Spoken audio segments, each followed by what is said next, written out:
Donc, pharmacien de ville, tout le monde connaît, on a l'habitude d'aller chez son pharmacien de ville.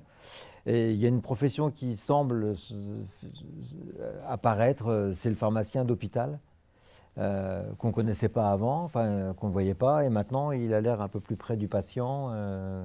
Ah, effectivement, alors en préambule, en fait, le pharmacien, hein, qu'il soit officinal ou hospitalier, en fait, on a la même formation, hein, on a fait les mêmes études, et c'est juste qu'on a décidé à un moment donné d'exercer plutôt en ville ou plutôt à l'hôpital.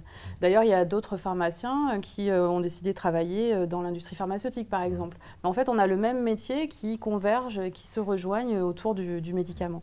Donc en fait, on est des professionnels de santé, hein, spécialistes du médicament, de par notre formation, et on intervient en interaction, en collaboration étroite avec les autres professionnels de santé, donc que ce soit les médecins ou les infirmières.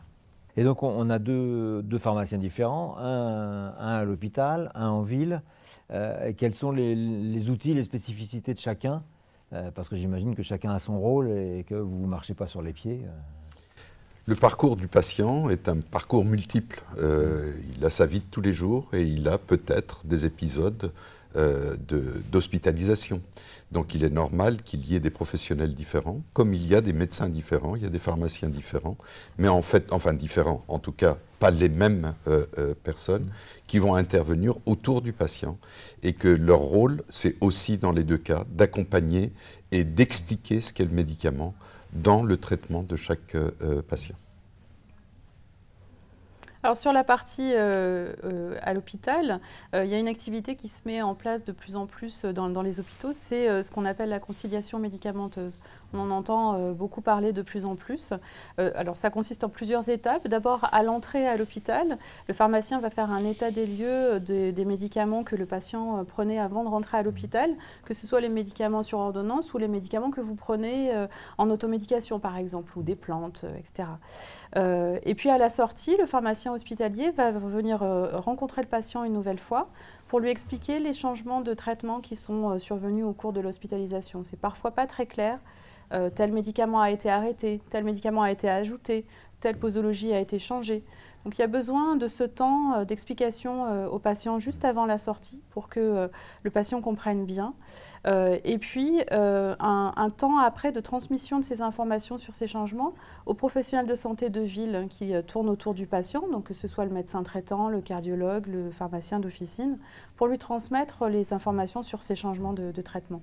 Hein, ça fait un relais, un lien entre l'hôpital et la suite, puisque par chance, la majorité du temps se passe à l'extérieur de l'hôpital. Oui, les gens ressortent. Donc ça veut dire que l'un comme l'autre, vous avez une formation qui vous permette de gérer les conséquences de la prise de plantes, par exemple, de gélules avec des... C'est essentiel que de pouvoir identifier l'ensemble des traitements chimiques ou non chimiques, parce que je rappelle que l'origine du médicament, c'était les plantes. Donc, et oui, que la chimie, c'est la purification des principes actifs. Donc il est essentiel que l'ensemble des professionnels de santé, et plus particulièrement le pharmacien, en sa qualité de spécialiste du médicament, connaissent l'ensemble des produits qui sont utilisés par le patient, de façon à apporter les bonnes réponses en termes d'interaction, de contre-indication, éventuellement de potentialisation des effets des médicaments. Donc j'invite évidemment l'ensemble des patients à pouvoir transmettre ces informations-là à leurs professionnels de santé. Donc ça veut dire que dans le parcours de soins, le pharmacien est intégré. Est-ce que vous avez les moyens, par exemple, d'alerter le prescripteur, donc le médecin souvent, de l'incompatibilité de deux médicaments ou d'une erreur de dosage ou de... Comment vous intervenez dans le parcours de soins ? Ça se fait de façon assez simple à l'hôpital, hein, puisqu'on travaille sur un même lieu d'exercice. Donc on a des contacts très rapprochés et très réguliers avec les médecins qui travaillent à l'hôpital. Donc ce partenariat se fait de façon simple à l'hôpital. En ville, c'est exactement le même cheminement. Que ce soit une prescription hospitalière ou que ce soit une prescription d'un médecin de ville, nous avons en permanence le contact avec le thérapeute. Il ne faut pas oublier aussi qu'aujourd'hui, avec le temps médecin qui devient de plus en plus rare.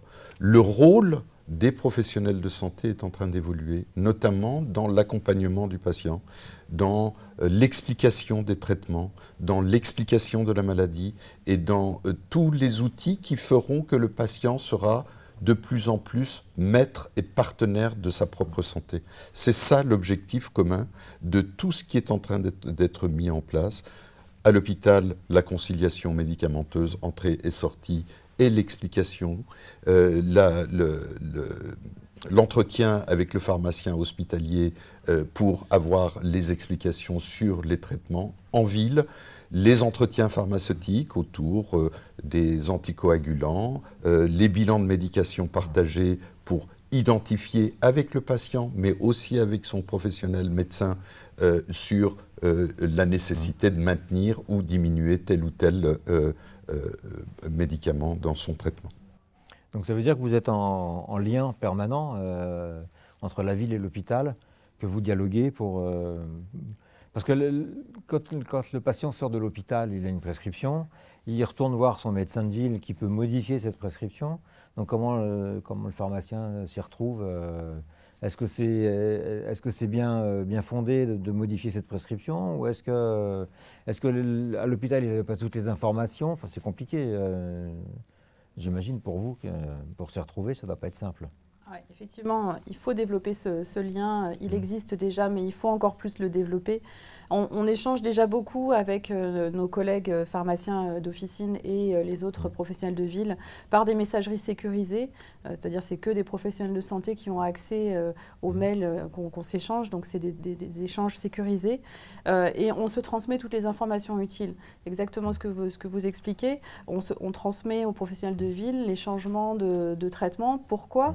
Surtout pourquoi? Parce qu'effectivement, il faut comprendre pourquoi tel médicament a été arrêté et remplacé par un autre, pour pas qu'après en ville, le médecin traitant ne comprenne pas cette modification et revienne à un traitement antérieur qui n'est plus adapté. Donc on communique via des messageries sécurisées sur tous les documents qui sont susceptibles d'aider la prise en charge du patient en ville. Donc les documents de conciliation de sortie, les documents, les synthèses par exemple d'éducation thérapeutique qu'on mène à l'hôpital, voilà, tous les documents qui sont utiles à une meilleure prise en charge. Et il est important que le patient transmette ces documents à ses professionnels, dont le pharmacien de ville, de façon à ce que ce soit le relais. Et effectivement, que l'on puisse avoir un retour hospitalier au même titre qu'un médecin pour pouvoir accompagner le patient dans son parcours en ville. Donc aujourd'hui, le pharmacien, qu'il soit d'hôpital ou qu'il soit de ville, c'est un vrai partenaire de santé pour le patient. Et il faut vraiment qu'il s'ouvre, que le patient s'ouvre à son pharmacien et qu'il dialogue avec lui pour gérer sa prise de médicaments et pour avoir une observance maximum et optimum, je dirais. Exactement, c'est notre objectif. C'est très belle conclusion que de partager effectivement via le pharmacien l'ensemble des informations de santé. Okay. Alors longue vie aux pharmaciens. Merci.